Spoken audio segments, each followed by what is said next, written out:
vamos a hablar de cómo crear nuestras flores para encapsular.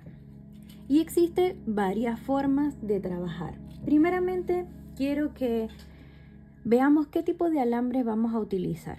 Vamos a trabajar con el alambre 24 si vamos a hacer alguna flor pequeña y 22 si vamos a hacer una flor un poco más grande.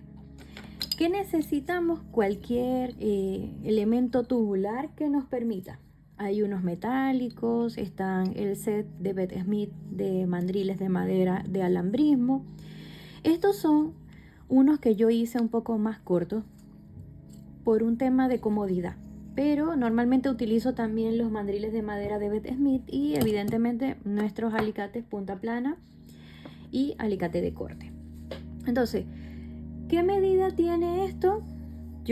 En verdad va a depender de lo que tú necesites. Aquí esta mide 1.4 milímetros, que lo tienen por acá. Déjame mostrarlo por acá, por aquí. 1,4 milímetros. Este que tengo acá mide 1 milímetro. Por acá, 1 milímetro. Este que está aquí mide 8 milímetros. Este que está acá. Y este más chico mide 6 milímetros. Acá está. Pero estas medidas pueden variar según el tamaño del pétalo que tú necesites utilizar. Entonces voy a empezar por explicarte a qué se le llama una flor grande y una flor chica. Las flores grandes son las que nos pasan de más de por lo menos 1 milímetro. Y las flores chicas las que van de 1 milímetro hacia abajo. Entonces, podemos trabajar directamente del carrete. El tamaño de la flor va a depender de lo que tú necesites hacer. Puedes hacer flores de todos los tamaños. Entonces, voy acá. Voy a trabajar directamente del rollo. Esta es una de las flores más utilizadas. ¿Qué debo dejar aquí arriba? Por lo menos el tamaño de mi mano, no más de ahí. Porque yo voy a empezar a trabajar. Paso 1. Paso 1, el hilo largo debe pasar por encima del hilo de la base, que va a ser en este caso. Y yo voy a girar mi palito hacia afuera 2 veces.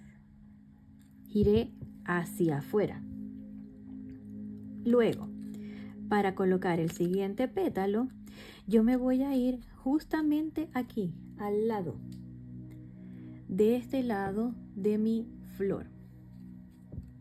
Y voy a girar igualmente. Siempre voy a colocar mi hilo largo sobre el hilo de la base. Tengo que acomodarlo. En este caso me voy a girar hacia adentro. Fue una vez hacia afuera y una vez hacia adentro. ¿Por qué? Porque va a depender del sentido de los pétalos. Aquí yo estoy girando la flor. Aquí me voy de este lado. Y la lógica me dice que la de abajo la tengo que llevar hacia arriba para que él entorche. ¿Qué tengo que dejar de distancia para que mi entorchado quede bien? Y es que tengo que dejar por lo menos 3 milímetros. Quiero que lo veamos acá con detalle.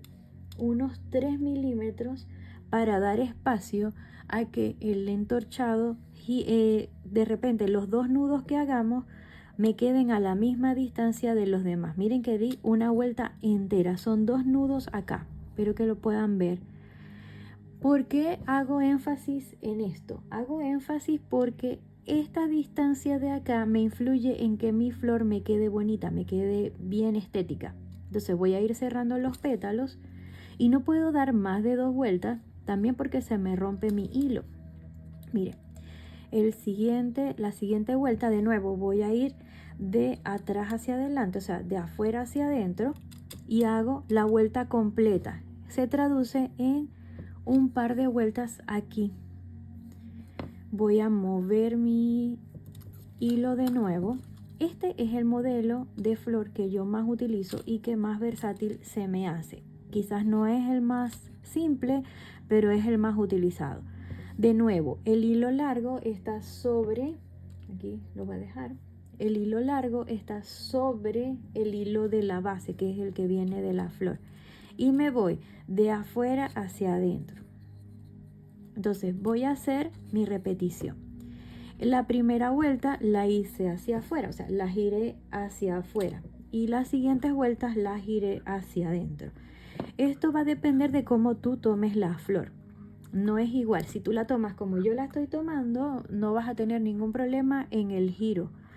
¿Por qué la tomo? ¿Por qué hablo de esto? Porque si tú sostienes tu flor de este lado, se te va a hacer mucho más fácil sostenerla. ¿Qué voy a hacer acá?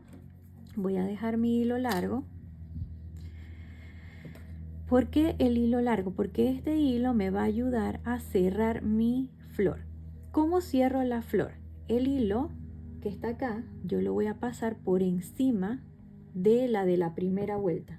Esto es muy importante que lo veamos, por encima de la primera vuelta, y de esta forma yo puedo aquí debajo juntar y dar un par de vueltas. Un par de vueltas. Y así cierro. Me voy para acá y empiezo a girar para enderezar mis pétalos. Después que yo estoy acá, voy a aplanar el centro. ¿Por qué tengo que aplanar el centro? Porque más adelante van a ver que cuando le vayamos a poner el centro decorativo, si esto queda como amontonado, mal anudado, va a hacer que nuestro centro no calce y quede doblado. Entonces no va a haber manera que tú lo puedas organizar.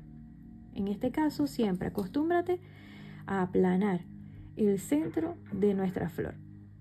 Esto es una explicación lo más detallada posible. Y esta basecita que mide unos 4 deditos, no sé, en centímetros puede ser unos 5 centímetros, me va a servir a que cuando yo pueda hacer mi proceso de encapsulado de la pieza, ella quede bien. Con el relieve que lleva nuestra pieza. Y el relieve lo vamos a hacer con la herramienta punta redonda. Lo puedes hacer, estamos haciendo la imitación de la flor del cerezo. Ella tiene una onda hacia adentro. Entonces voy a colocar mi base en el medio y voy a girar hacia adentro. Esto es algo de práctica, es un movimiento relajado que vas a hacer y no un movimiento brusco. Entonces voy por acá, voy por acá. Hay un montón de formas que podemos hacer y la forma que hagamos va a depender de tu flor, de la que tú vayas a elegir. Esto tenemos que buscar estirarlo un poco para que nuestros pétalos no queden montados. No deben quedar montados ya que a la hora de encapsular los pétalos quedan pegados. Entonces lo ideal es que tú hagas el movimiento de tu flor y eso te va a permitir que no queden ni muy separados ni muy pegados. Este es el ideal de lo que debe quedar de la flor. Entonces aquí te dejo una de las formas de hacer las flores. Digamos que es la más cercana o la más parecida a la flor del cerezo.